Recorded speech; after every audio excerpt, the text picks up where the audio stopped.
don't. What day is it today? I know it's Tuesday, but I don't know. It's Tuesday. We're Tomorrow filming this on a Tuesday. will be the, yeah.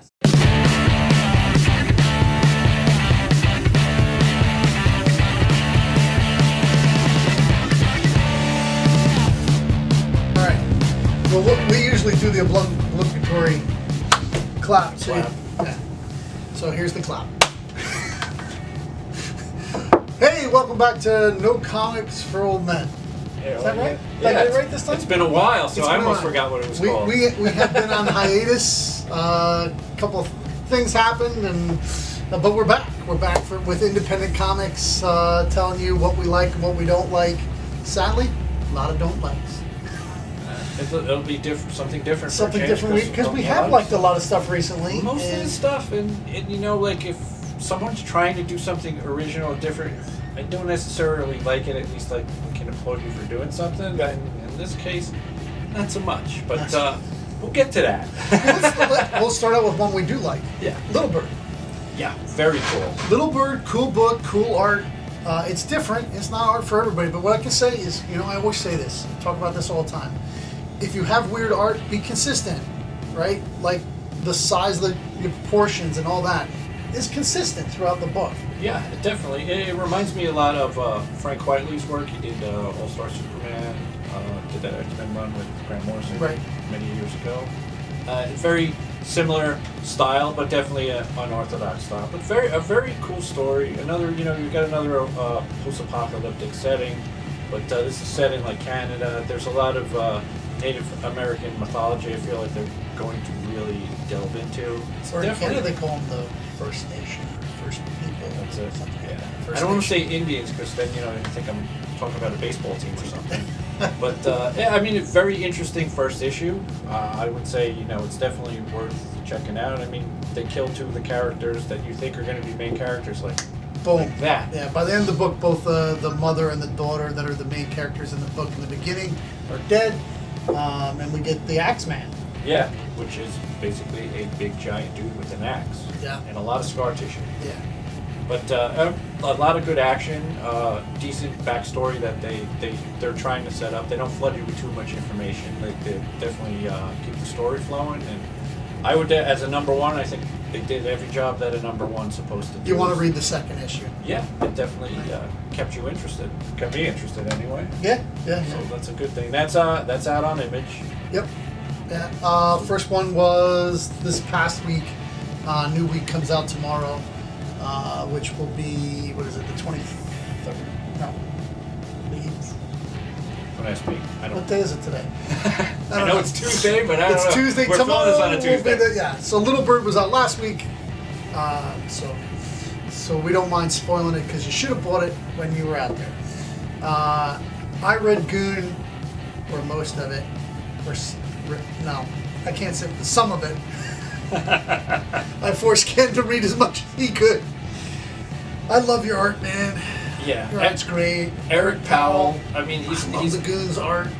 He's definitely got an established fan base. And he's done a lot with Goon. I've never particularly I love his artwork. I never really cared for the story. Oh, it's awful. It's mostly him punching monsters, which is not necessarily a bad thing. But if I wanted to read that, I'd read Hellboy because I think they're written better. I mean, this is like a period piece set in like the 20s or the 30s, and he tries to replicate the 20s and the 30s dialogue, which I don't know. It doesn't come off as funny as it does annoying to me. I don't know. I think, like some of the jokes. Maybe it's supposed to be tongue in cheek. I didn't take it that way. I thought he was like really seriously trying to do the period. It is, but it doesn't It doesn't. I don't know. It doesn't work for me, and I love his artwork. Like that's why I just don't think. I did flip through the entire book. I flipped through the entire book because I love this dude's art, man. It's the Goon. Just hire somebody to write your books, man. It's bad. Yeah. It's really bad. I mean, artwork is great. Story, I don't know really. And now, do anything for me. And now he's not even on. He was on Dark Horse in the beginning, the first Goons, and in fact, the first Goons I never got a chance to read because they went up in price so fast. Yeah. I was like, I'm not paying $20 for a book I don't know anything about. But so now he's off on Albatross, which it's a small company, and maybe he has a piece of it to come on board. I don't know, but again, dude, just have somebody write their dialogue. Yeah. There's so many writers out there. They're good writers. Yeah. This guy right here. Yeah, you can hire me. I'll work cheap too. And I can do 20s dialogue better than you can. You see? Okay, next up we got Die, which is on Image. It's Kieran Gillian's writing it. You might know he did Uber for, I can't remember the name of the company. It was basically about Nazi Superman in World War II, which I love that series. I thought it was really good. Yeah, it was really interesting. It's an alternative history kind of thing. Yeah, like The Man in the High Castle if you watch television and don't read comics. Which was definitely, I would recommend picking up that series. They should be collected by now because there's quite a few issues out. But focusing on Die, it's basically it's based on a role-playing game that he actually created from scratch. So if you're into any kind of RPGs or D&D, that in itself might get you interested in it. And the basic story is a bunch of friends get together in the 90s when they're kids. They play a game and they actually get sucked into the universe that this guy created, and they come back. One of them is missing. One of them doesn't come back, and they pretty much don't really discuss what happened to him the whole time that they were missing. And then on the anniversary, 30 some odd years later, they all come back together as adults, and they're old in their separate lives and whatever's happened to them in the meantime. And the guy that's missing comes back and brings them into the role-playing world again, and now they're trapped there, and he's sort of like, I guess, the dungeon master, the game master of that whole world. He sort of rules it, and they got to try and find a way out. Now, it kind of sounds like, oh yeah, maybe I heard that before, or it's a very simple plot setup, but the writing is solid, the characterization's amazing, and the world he creates, the role-playing world he creates is original. It's not really based on D&D or any other existing game. He creates his own role-playing world, which, if you read the back matter, he actually is going to come out with an RPG based on the world that cool. It's set in. So, I mean, if you like the comic, that's something to check out. If you just like RPGs, that's also probably something that you would definitely like to check out, because it's different character classes, completely original world, and I mean, like I said, great characterization. Artwork's good. It's a little different, more kind of like painted artwork, but definitely good. It looks like watercolor, but it might have been digitally done. Yeah, it's probably digitally painted. Yeah. But But still, it's a lot of work. I mean, Yeah. It's not as easy as just a regular cell shading. For sure, and it is well done, and it does fit the mood to the story, which I feel, that's always a plus. If you can't marry the story and the artwork, you lose something in translation, and it's definitely, I would recommend it. Number 4 just came out, so it's relatively easy to jump on board.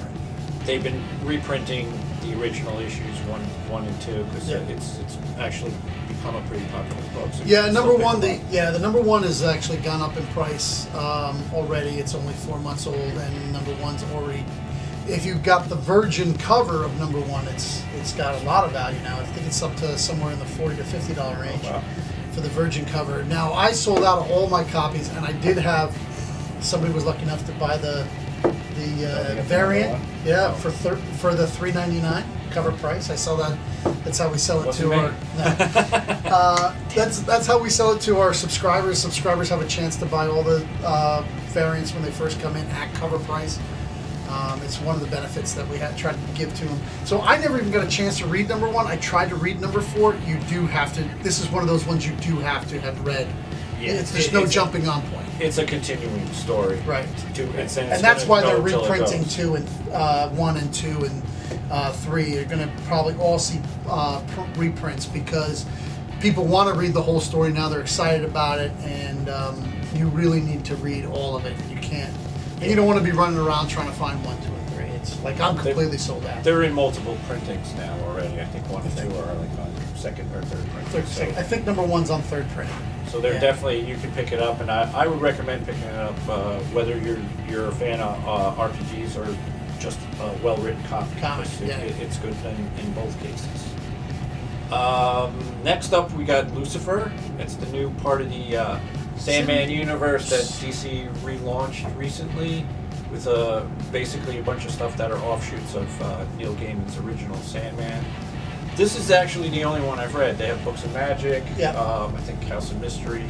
None of the other ones interest me really that much. I like Lucifer because the original Vertigo series that was written by Mike Carey with art by Peter Gross, I loved it. It was a spin-off off of Gaiman's Sandman, but they did their own thing with it. It's definitely one of my favorite Vertigo series ever. The television show is very, very, very, very, very, very, very, very loosely based. Yeah, very loosely. On the comic. Very. Yeah. Did I have enough berries in there? You could have added a couple more. A couple more berries. I've seen a few, and the show's not that it's a bad good. show. No, but if you're expecting the comic to be like the show, you're going to be disappointed. Because it's not, especially this one, because the show's more based on the Mike Carey version. This one's more updated. It's by Dan Waters and Max Furuyama. Interesting artwork. He's done some stuff for Dark Horse, Ape Sapien. He's done a few issues of. I actually think he's done some BPRD too. So if you're familiar with those, that's something to check out. I like the book. I like the original better, but the reason why I picked it up is because I did like the original a lot better. And I mean, basically, it's Lucifer stripped of all his powers. He's stuck in this kind of weird limbo world with a lot of strange characters, and he's just trying to figure out how he got there and who put him there. And that's where we are. It's issue 5 just came out, and they're just starting to peel back the layers of what happened to him and give you a little bit of the backstory. Really well written, though. Maybe not as good as the old one, in a different way. I tell you, the whole Sandman universe has been selling crazy for us. We've pretty much been selling about 5 issues. Like, we're a small comic shop in a small town, so like 5 issues of a Vertigo book is pretty healthy for an off sprout. So like every single one of the Sandman universes has been doing well. Neil Gaiman is, I think, really, a lot of times they say, oh, it's been curated by, right? And it's you don't even see any part of that in there. But I think really, if you read all the books, you'll see Neil Gaiman's hand in it. He's not writing it, but he's like really moving it in the right direction. They're definitely. I think he actually chose the people who took over the different series, and he may have had some input in the beginning, because there definitely is, like you said, there's a flavor that's similar to Sandman and Gaiman's writing. Definitely guys doing their own thing, but if you like Gaiman's writing, his style, the way he does stuff, there's a lot of mysticism, a lot of different mythologies that's drawn from. If you like his stuff, I think you probably like all the books. Issue number 5, you definitely need to pick up the first 4 to follow the storyline, but I would recommend it, like I said, if you like Neil Gaiman's work and stuff that's in a similar vein, definitely check them out, and check out the rest of the Sandman universe stuff. They're only been out a couple of months. You can still pick them up relatively cheap. Right. And if you want to wait, like I know a lot of Neil Gaiman fans read in the trade paperback. Yeah. I mean, I've sold way more Sandman and trade paperbacks than when he writes a book. Right? They wait till the series is over, read the trade paperback, because you get the whole thing at once. Yeah. These are at number 5, and 2 issues they'll be at 7, and they'll probably run a trade paperback for them. Yeah. Just go to your local comic shop and ask for the trade paperback, and they'll order it up for you. But yeah, all these Sandman's universe has been good. Has been really good. Okay, next up, we got Black Hammer 45. Who doesn't love Jeff Lemire? Yeah. Black Hammer's been amazing. Yep, great. All the offshoots, I've liked all of them. Quantum Age. Every single one. Yeah. This is garbage! Yeah, this is a bit of a disappointment. Also, his name is on it, but he didn't actually write it. It's just credit for the story. Ray Fawkes did the story. Matt Kent did the artwork, which, I know he's popular with... they actually say artist. Yeah. It says Matt Kent artist. It should not. Yeah, his artwork is not... it's not a style I particularly care for. And, the basic premise of the story, it's Black Hammer, so you have Lemire kind of taking the old superhero archetypes from Marvel, from DC, and putting his little twist on them, which, up to this point, I thought worked great, because he gave you enough where it was like you can identify with it and be like, oh, that's based on whatever, but he changed the characters around enough. It made them more interesting and more three-dimensional, or at least two-dimensional. No, three-dimensional is really worth, like, so many DC and Marvel characters are just like flat. They're like their powers, and even when they try to give them lives, it doesn't really work. Jeff Lemire has been amazing at this, at giving them a life, like a rounded person, not just a hero. What are they like when they're at home and stuff like that. So, I don't know what to tell you about this. It's so far off the rails. Yeah, I mean, it's called Black Hammer 45, and basically the influence he's drawing from is obviously the Blackhawks from DC, who they were a fighter squadron from World War II. They fought the Nazis and all sorts of other weird kind of superhero-y things. More pulp than superhero. Right. And you got the Tuskegee Airmen from World War II, which was basically a fighter squadron of all African American guys, which is what the Black Hammer is. Premise. Yeah, it's cool. It's interesting what they did, because it is an all African American fighter squadron, kind of like the Black Hawks and the Tuskegee Airmen. But I don't like the first issue didn't really grip me, and I'm really not a huge fan of Matt Kent's artwork. It's just no. You're gonna see it. You have to see it. You have to see it. It's just it's kind of sketchy. No, I'm not gonna show that page because that's like one of the best pages. It's a little sketchy. What? No, it's nobody's in purport. It's stylized, but I don't. It just like I said, it doesn't. To me, it does not fit the story, which is probably to me is the worst Look at that guy's offense. head. This is so bad. It's so bad. It was so distracting. I had a hard time reading it. Yeah. And look at all these square boxes. If you drew better, you wouldn't have to explain what I'm looking at. That's my kick on a lot of books, is that too many words. It's a comic. And it is a little wordy. Like, I have to say that. So I'm not totally against having a lot of text and stuff to read, but if you're offended that they put artist above Matt Kent's name. And I'm I don't know. I don't think the story, it was really that spectacular. Like, it didn't draw me in. And the artwork kind of lost me. It was like, I don't know, sometimes you can, if you have one that's good and the other was not so good, you can kind of excuse it, but to me, I really didn't like the story or the artwork, and I love the Black Hammer universe. I love it. I think everything they've done up to this point has been really great and worth checking out. Jeff Lemire is a great writer.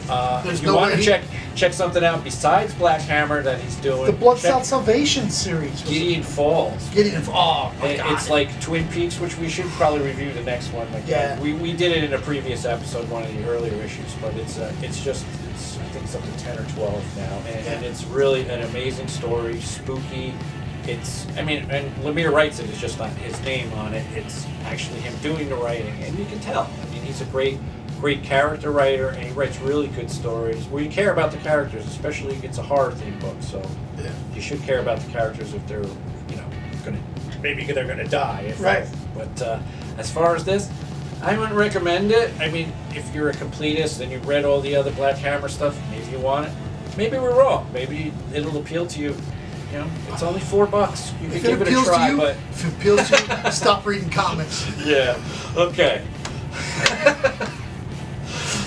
Don't come on a comic shop. I rarely ever beat people up for the comics they read because everybody has different tastes. Yeah. But this is awful. Yeah, I was very disappointed. With a big A and a big fall. And like you said, we're huge Black Hammer fans and big Jeff Lemire I'm a fans. huge Lemire fan. Yeah, huge. And it fell flat for me. For both of us. That Bloodshot Salvation series is amazing. Yeah, he did a great job on that too. Okay, so last up is an issue called Scrimshaw. It's by Alterna Comics, which I guess fairly new publisher. Well, he's been around a long time, but he really was doing graphic novels in the beginning, and I think maybe some Indiegogo or Kickstarter stuff. But now they're a real imprint. They went old school on it. They're just doing newsprint. Yeah, which is really affordable books. They're $1.50. We're going to do some more on Alterna, but we're going to talk about this book today. In fact, I don't have any right now because it was pushed back, but I want to also do Blood Realm, which is another alternate, and he's actually Robert Geronimo's going to be here April 6th. So to do a signing and stuff, because that's when his book would come out, and we'll be reviewing that. I like his stuff a lot, but I liked this. It's definitely kind of a throwback, not just with the newsprint, but artwork is more, I'd say, reminiscent of like 80s or early 90s, before everybody drew like Rob Liefeld. It's before that, when people could actually still draw, but it was a little more stylistic. Yeah, it's newsprint. Again, sort of like a. I've only read Truman, but not as refined. Yeah, right. A little more looser, but definitely a similar style to that. Like I said, older school stuff with the newsprint too, which is it's kind of cool seeing that now. Everything's glossy, and I don't really think you lose anything in translation as far as the colors. I mean, maybe it's not as vibrant as like one of these that are printed on more of the glossy paper. But again, which they wasted wasted the glossy paper on the black hand. But you're only paying $1.50 for a book, so you can really fit that in. Like if you're subscribing at a comic shop, $1.50. If you can't slide one of those books in there, yeah, you can take a risk. And the other thing you could hit a home run. And it's $1.50. So if you don't like it, well, so you're out $1.50. And if you do, well, $1.50 a month is not going to put you out. I believe the book, they just sold a book that just got picked up to be made into a TV show or a movie. I think it's called Trespasser. Really, already? Yeah, that's right. I mean, Hollywood's still scapping up. They want to strike Marvel gold. So, that could be good or bad. It all depends on who adapts it. But this is a big team. This is a kind of a big team book. I don't think I'd see this getting picked up, but it's a fun book to read. Yeah, there's a lot of action. Yeah. Kind of like, again, another post-apocalyptic, more like a kind of like a outlaw or a pirate bend to it. More like samurai elements to it too. There's a lot of sword fighting. Remember Dreadstar? Yeah. A little, not the kind of art style, but the kind of what's going on. The storyline where they're kind of like a band of outlaws, almost like a Robin Hood kind of thing. They're fighting against the establishment to help the poorer people. And like I said, this is my first introduction to it. I read number 2. I didn't feel completely lost. I actually want to read number 1 because it's an interesting read. And I like the fact that they're doing books at $1.50. Yeah. Where you can, because now, I mean, most books you're looking $3.99, $4.99. It was like, unless something really grips me. I mean, I have a limited budget, even though I work at a comic store every once in a while. It was like you can read a lot for free. Well, yeah, you can read for free, but if for me to actually stay on a book for on a monthly basis at $3.99, $4.99 pop, it was like, it better be. It's got to be good. You got to keep my interest from month to month, and the fact that not only that they're offering them at a cheap price, and it's going to be $1.50 for as long as it's going. They may raise it up eventually, but all their books are $1.50. They're on the newsprint, so I don't know if you have a thing against newsprint, you might not like it. But we grew up on newsprint. Yeah, so I like the retro feel too. Yeah. And if you look at it, it's kind of reminiscent of the old school Marvel style with the box with the characters on the side, that kind of thing. I would say give them a shot. Take a look at the other stuff that Altern is doing. Yep. Again, at $1.50, what do you got to lose? You might actually find something that you didn't know existed before. Yeah, they got actually a lot of titles now. I think when I'll have to check more out. Yeah, when I started with them, I think maybe there was 4 titles. Now I think there's 7 or 8 titles at least. More have to check out some more. Yeah, absolutely. So, remember we're Haven for Heroes, 34 Front Street, Port Jervis, New York. Stop down, give us a call. We're on the internet. We're on the Instagrammer. We're on the interweb. Yes, sir. Yeah, come down and keep reading comics. Take care. Thanks.